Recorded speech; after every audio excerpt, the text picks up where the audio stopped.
sure if it's even broadcasting to everybody anymore. We'll see.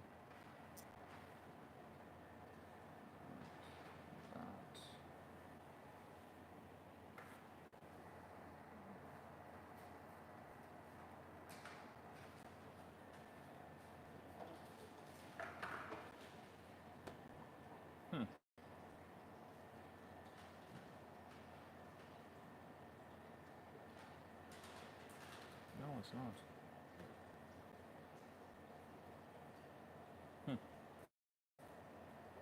Is this working? Testing, test. Cancel top chat. Where is it? Live chat. There we go. All right. Not sure.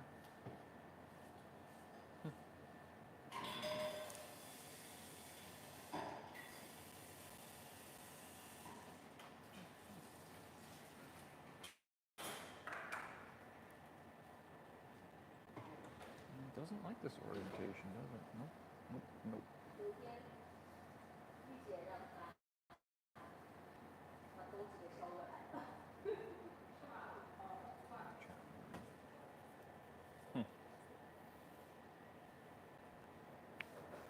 No idea.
Yes, live and well. How you doing, Danny? Wasn't sure if it was working. I'm at Starbucks.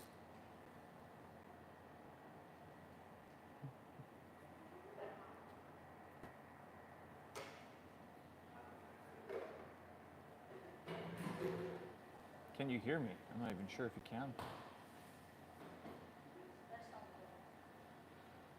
Figment of a lot of people's imagination.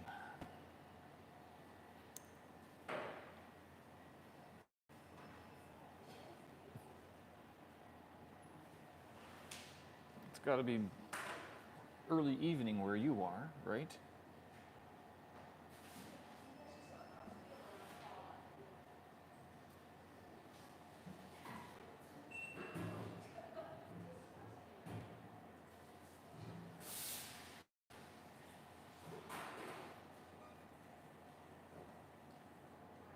(4:44 p.m.) Wow. It is. No, you're 15 hours behind? No. It's 7:43 a.m. right here, right now.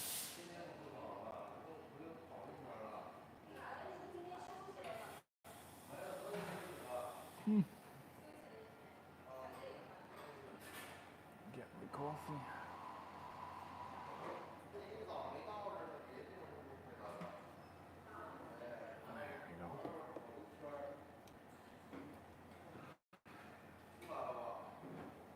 What's good on Sunday evening back in the America of the North?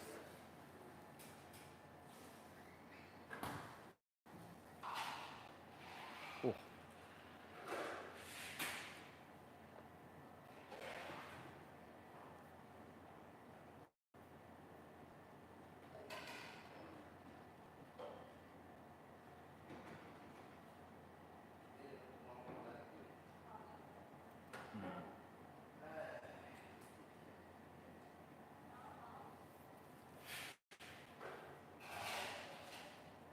still so hot.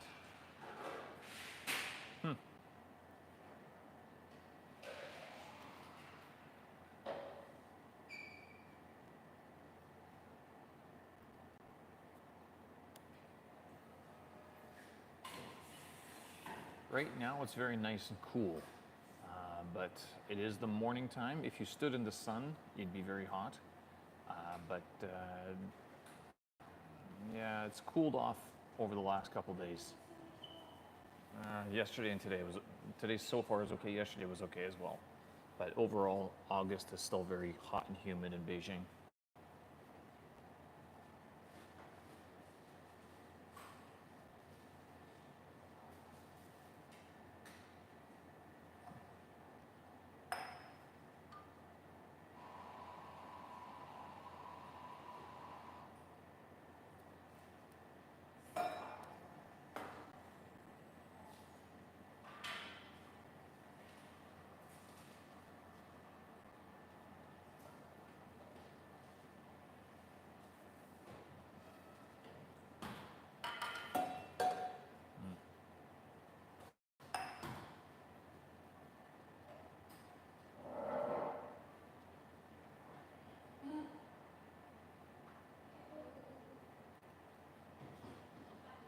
Not the best shot that I have.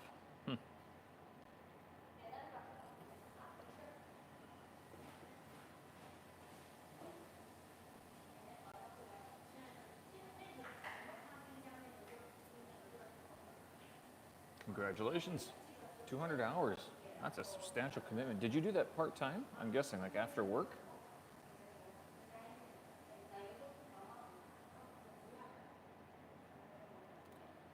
Danny, the thought of teaching scares me too.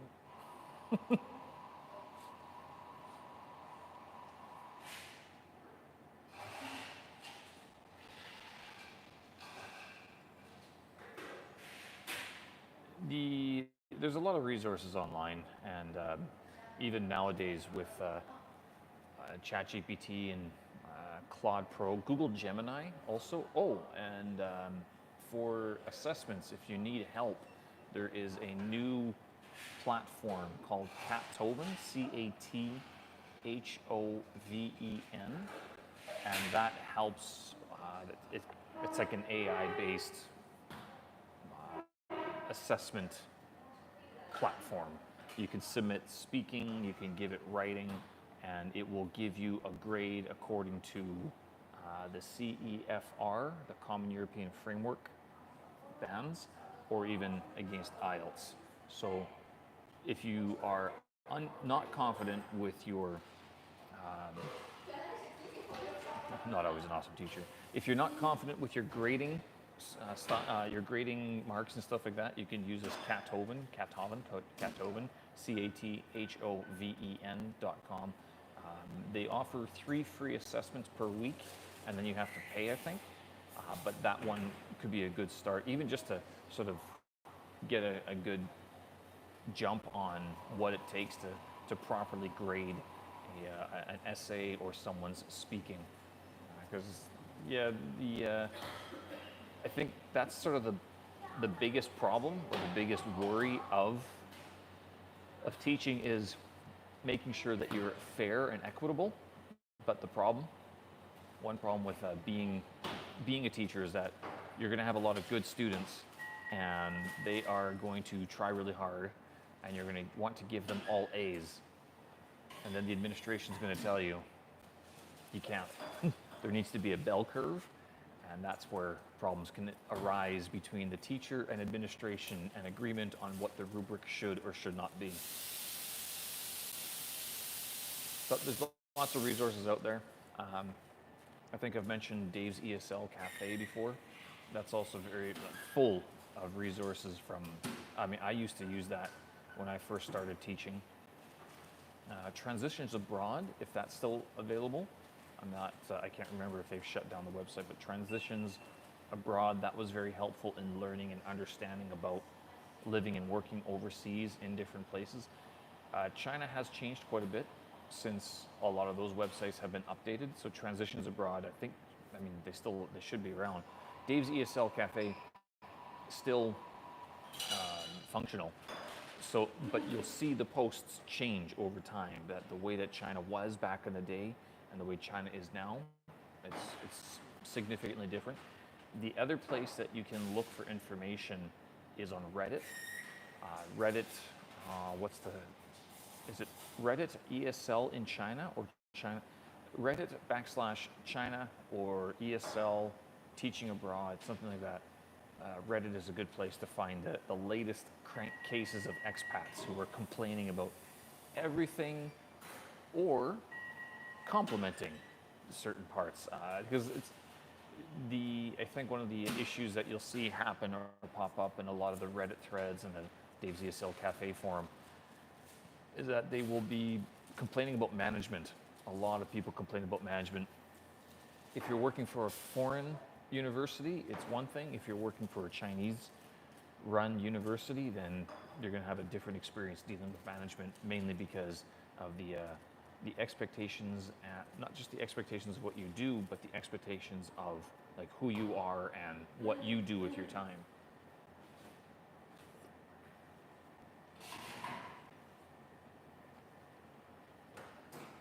I don't know, what else do you need to know? What else, have you found a job yet?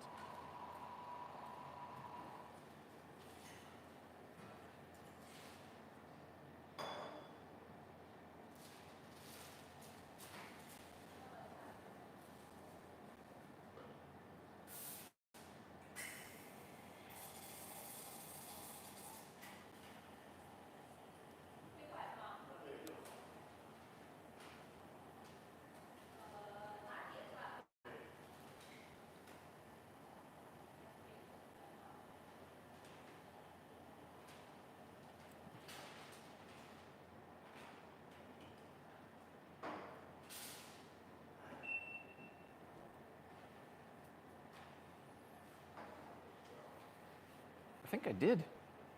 I think I did include some in my email. This week it was all about IELTS. I'm working on a course actually for IELTS test takers. And yeah, the email, actually I was going to start another email. I don't know if I want to be a new newsletter, but for people who like IELTS candidates or people who are studying English and just target them. Because with the AI stuff, I mean, Danny, you mentioned months ago that with the current crop of AI tools, it should be possible to just create content and make it modern and relevant and make those connections between like the Western and the Eastern sort of style. Well, again, with the contracts, I can't give any legal advice. I am available for consultation. If you want to jump on a call, it's through the Buy Me a Coffee site. I think there's a Zoom call. There's a Let's Talk, but that's like for conversation practice. But yeah, if you want to jump on a call, I can go through some things. But I mean, I can't really give any legal advice because I'm not a lawyer. And there are lawyers in China who will help you. You could also call the embassy, like the U.S. embassy here in China, in Beijing. Does Shanghai have an embassy? Or they just have a consulate? What's the other one?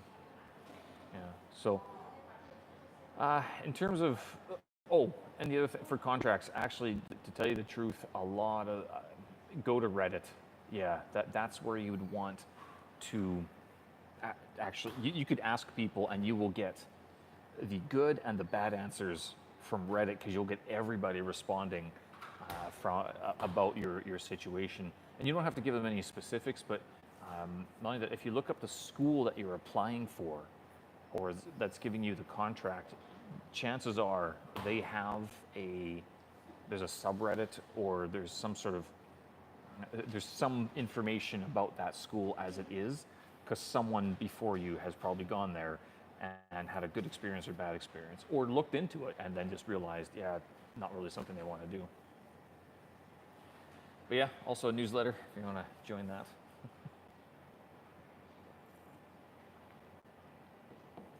I was thinking of publishing the podcast video.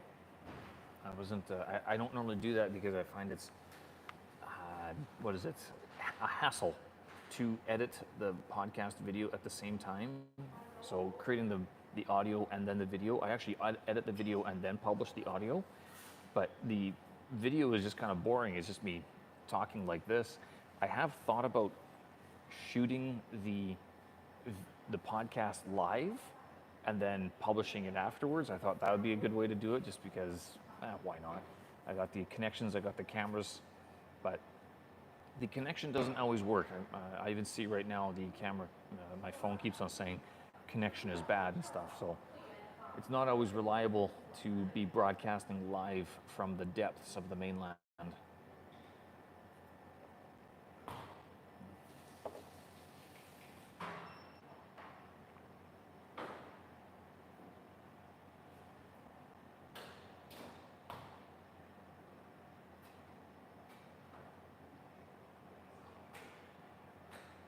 Oh, and one other thing I was going to do, I was going to do ASMR videos. I don't know if, I know they're kind of popular in some places and about some things, but what I was going to do, because I think I mentioned before, I don't really like video editing very much, even though I'm like editing video right now. I figured what I would try to do is do some ASMR videos, and by ASMR, all I mean is like soundtrack, like found sound only, and just compile all the video clips into one video.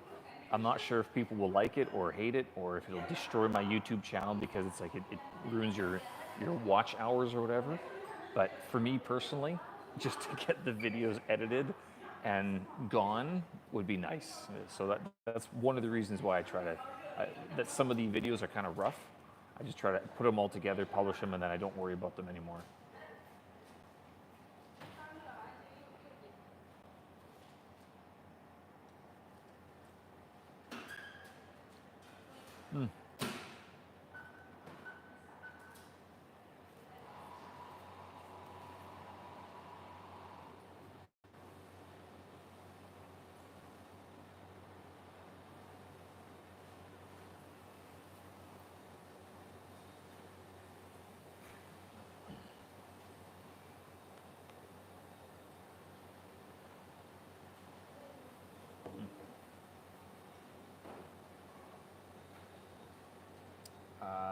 Yes.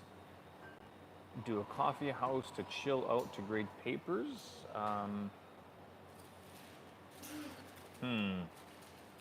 Well, right now I'm not grading papers. That's the idea. That's the luxurious life. The reality of the situation, though, is that no, usually I was grading papers at home or in the cab because I was living between Chongping and Shuangjing.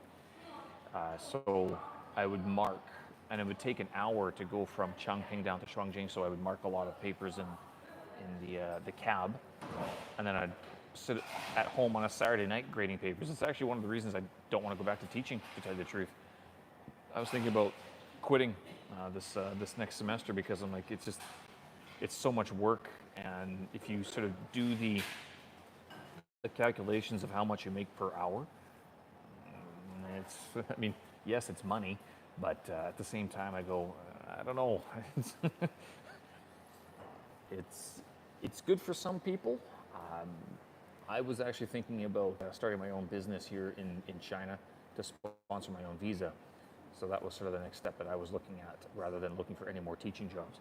The other thing about teaching jobs, and I think I've mentioned this in other videos, is that even though you work for a good university, if you are an ESL instructor, it means nothing. It's different if you hold a PhD and you come to China, and you work for different universities and you get that sort of international experience. Which grade to teach? Is there any way to develop a questionnaire so you can figure this out? Which grade you want to teach? Well, do you want to teach elementary, middle, or high school, or university? That's your question. That's up to you. Do you want to play games all day? Do you want to deal with teenage rivalries? Do you want to deal with university admissions and stuff, or sorry, like university essays and stuff? Because in elementary schools, it's a lot of very simple. You need a lot more energy up front to entertain the kids, keep them busy and stuff like that. You're going to be dealing with tears and germs and all that stuff. Middle school, is okay, but I mean, it's kind of like they're not children, but they're not adults either. So they give you the impression that they understand and they know things, but they don't. High school, you get into like more attitude and stuff like that. You're not playing the same games, even though they say they want to play games. The games that you would be playing with them, they would find boring anyway because they don't want to be uncool and stuff like that. And then university doesn't require as much upfront energy, but then requires a lot of back end energy because of grading and preparation and stuff. With university, you can justify better just standing up front and talking, which is what I do. And some people like it, some people don't. Some students are okay with it, some students aren't. The reason why is because it seems like a great idea to involve the students in a game and stuff like that. The problem is, even at the university, you have 40 students in a class, and trying to manage that gets, it's, do you want to do that on a regular basis? If you're an experienced teacher, you might have those sort of resources available to you.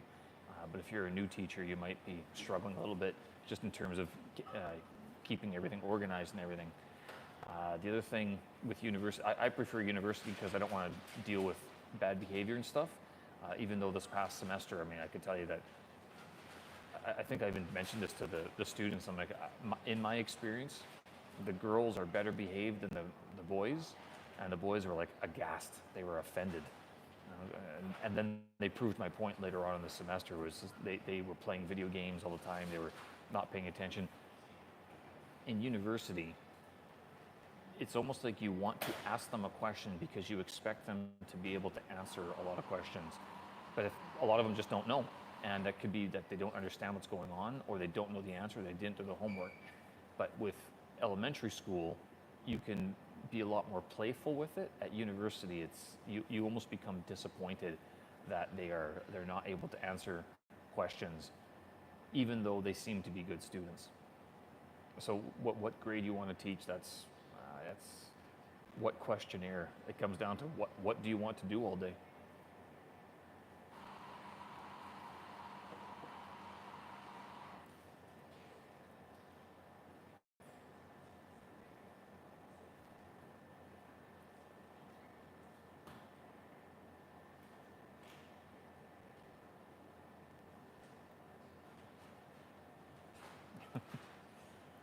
No problem.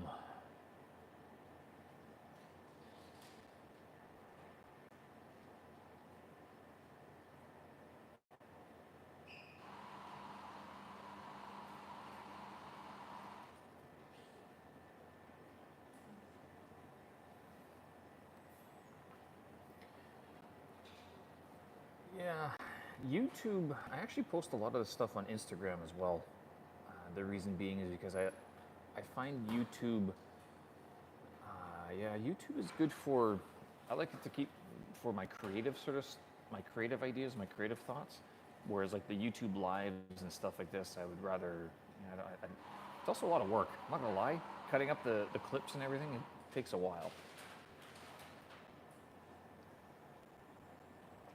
But I do publish quite a few on Instagram. I'm going to start publishing more, um, cutting up these lives and the other sort of long form videos that we have.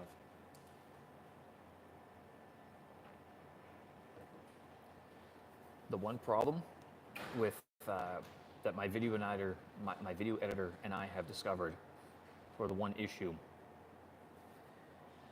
we create these, or I create these long form videos, and then I tell her to go edit these things and make it only 1 minute long. So, yeah. But ID verification, I think I'm already ID'd on YouTube. I've been ID'd on more platforms in Western media than I have in Chinese media. But to create a 1 minute YouTube short takes longer than for me just to re-record the thing.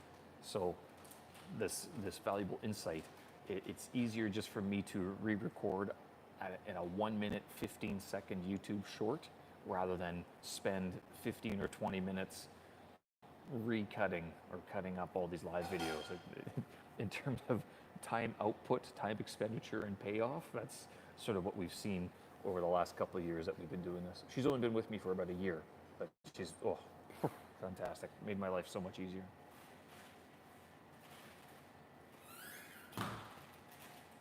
What is YouTube going to require identification for? Like for viewers or for creators? Because since I monetized the channel, I had to, I even have to submit tax documents and everything. I wasn't very happy about that. Go figure, they want to tax me on YouTube.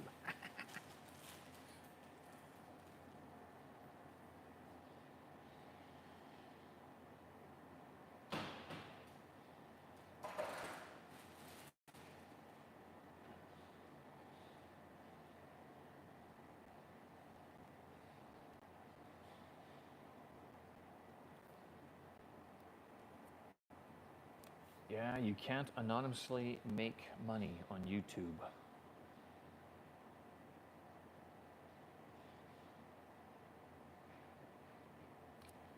One idea I did have, Danny, was actually these live streams got me this idea because apparently in the United States, live streaming selling has become very popular and fascist country. Danny, is it fascism just to make sure that people aren't lying about who they are? I mean, what is freedom? Being able to say and do everything you want, or being able to understand that the people who are talking are real people and not AI bots or paid shills? But with the YouTube live streams and stuff, I was actually thinking of just walking down the street, and if someone sees something they want to have from China, I would buy it, you send me the money, and then we'll ship it over. I thought about doing that because this actually came into mind with some of the Chinese materials, because you were talking about learning Chinese, and I was like, well, you know, it's actually, you can find a lot of stuff online, like with Amazon and everything, but if you go to these magazine shops, like there's one just outside these newsstands that you could just look at the newsstand and say, these are the materials that natives would read, that Chinese people read. And sure enough, I could pick up a stack of magazines and a stack of newspapers or a stack of Chinese comic books and ship them off. And it would, $10 for a stack of them. Shipping might be $10, so $20 you'd get a chunk of Chinese materials that you could then sit down and just read.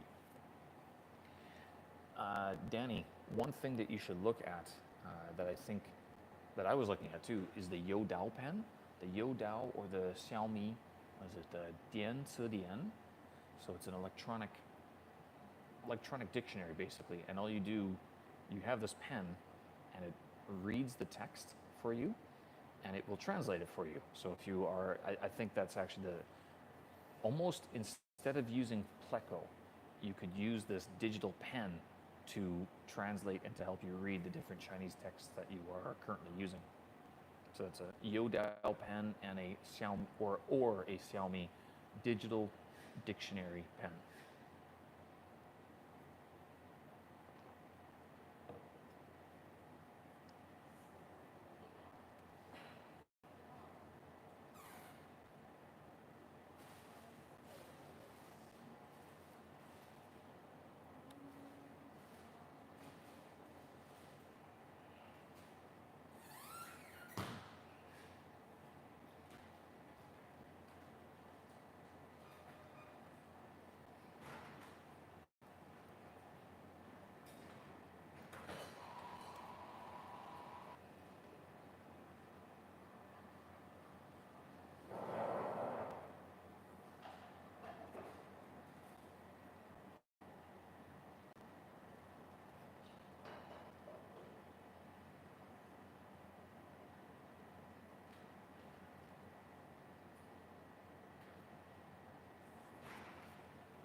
should actually say, in terms of identity verification, when you come to China, it's going to be the same thing. Like if you think that they're checking ID in the United States a lot, I would actually say that they're catching up to that whole point of ID verification, and especially with the change of online. Yeah, you are able to make money in so many ways and create businesses online in the United States using so many, and the Western, like Europe, the UK, Canada, the United States, even Australia. So many tools are integrated that you can sell digital services and products and everything, and it's so easy to do. But yes, they are now starting to do more identity or verification checks so they can basically tax you on those things. Live streaming, and in order to do business within the country, you need to have certain permits. Whereas in the United States and in Canada, like you just start doing anything, and you can, as long as you track your expenses and you track what your income is, you can put that on your tax forms as you are a business. You can't do that in China. So the identity verification kind of goes hand in hand with the taxation policies that allow people to basically create businesses online or offline very easily in the United States and in Canada. But in China, again, in order to do business, you'd have to have certain permits and everything in place. So, and to be honest, when you come to China, let's put it this way: when you apply for your visa, and then when you get your job, they will do so many identity checks that you will have forgotten just how many things or how many checks and balances there are in place to prevent fraud. But with that being said, there have still been instances here in China of usually Chinese people, but I mean, it also can happen with foreigners, that they fake their documents. So I don't know how they do this, to tell you the truth, because I'm not interested in doing it, and I don't need to fake my documents. I mean, I'm well educated from a proper university and everything, so I don't need to. Billy, do they all pay taxes? Okay, Danny, here's the thing: they're supposed to. There is an income tax in China that actually a couple of years ago, when it first came in, there was a bunch of live streamers and then actors who got into trouble for not paying taxes, and that's because literally overnight, like they were making money on Bilibili and other places, but then they didn't file taxes, or they didn't claim it on their mainland Chinese tax forms, so they get in trouble. And it's the same thing in the United States. If you don't declare your income, they can come at you. Usually it's just a fine, and you're talking about the state of affairs. I've always kind of wondered, like, why is it that the people who are trying to make money and they don't pay taxes, or they neglect some form on their tax forms, they get in trouble, but then the rich companies, they seem to have these lawyers that can sort of and stuff. I don't understand that, how it can be interpreted this way for them and not this way for them, or for these. But yeah, China does have an income tax that if you make money, you are supposed to declare it. So do they have the same expenses, and like, can you deduct as many things? Can you depreciate your assets? No, as far as I know, you can't. The Chinese income tax form is literally 6 pages, maybe 4 pages. It's not very long. Not like the IRS forms, not like the CRA forms, where it's just like you start flipping through. You need a guide that thick to go through the income tax forms.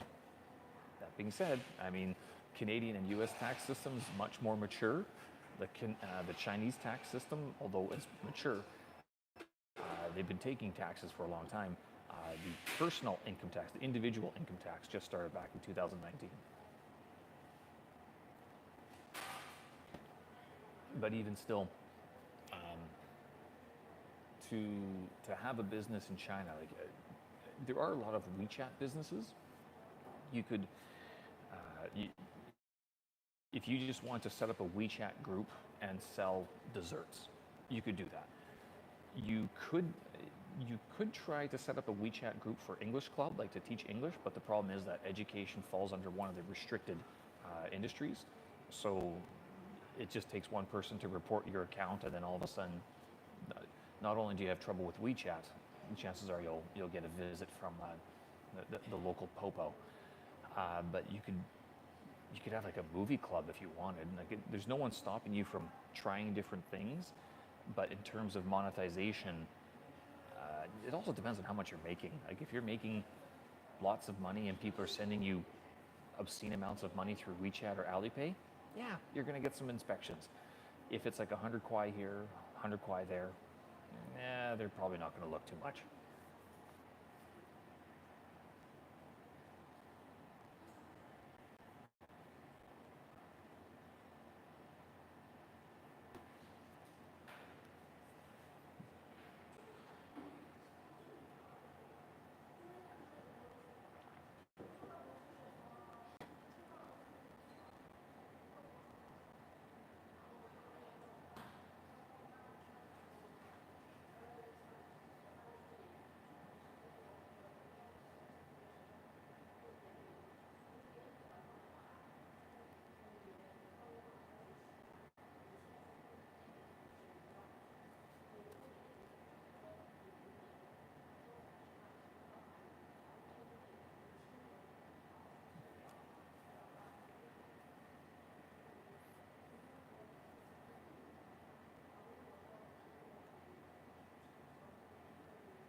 Yeah, I wish she would do that. It would make my life easier, but she has a full-time job, so if I want it done anytime soon, I have to do it.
Yeah.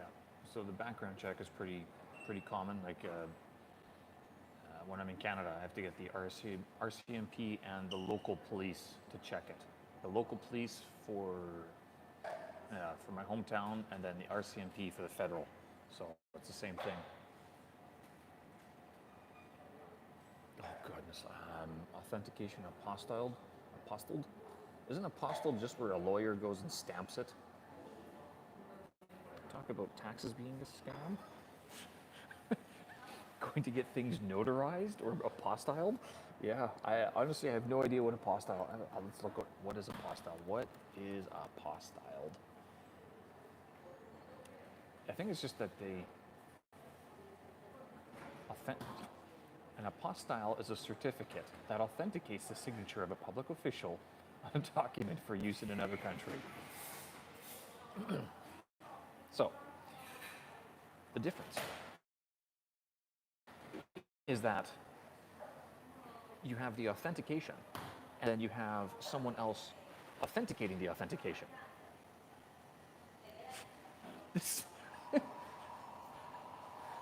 Yeah. So talk about, Soviet times where you need someone to stamp the stamp of the person who stamped. It kind of seems like that, to tell you the truth.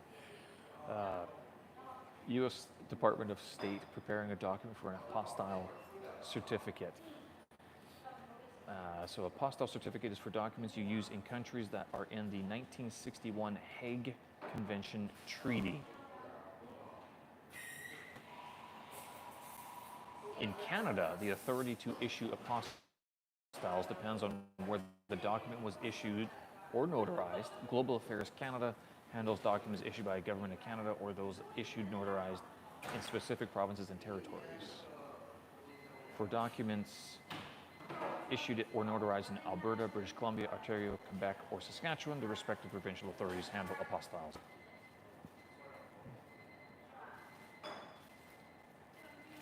Okay. An apostille is simply an official authentication that the notary's commission is current.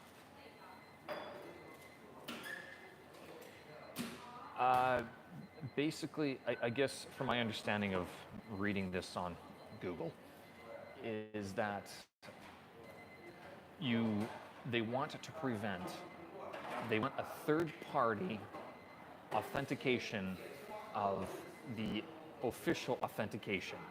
So you have your birth certificate, which is real, but you could fake it. So you get that notarized. So you have someone check the legality of it, and they say, yes, that's legal. So they give you a certificate. But then they want someone to check the person who notarized the document to make sure that he is real. So that's how I understand it. That it's like 2 or 3 checks or balances in one. Sounds like a tax grab. Sounds like a fee grab, to tell you the truth. But I guess they need. Let's walk through this. Why would that be in place? Well, because people may have faked their birth certificate or their credentials. Okay, so now to prevent that, they have someone go to an official, like a public official, someone who's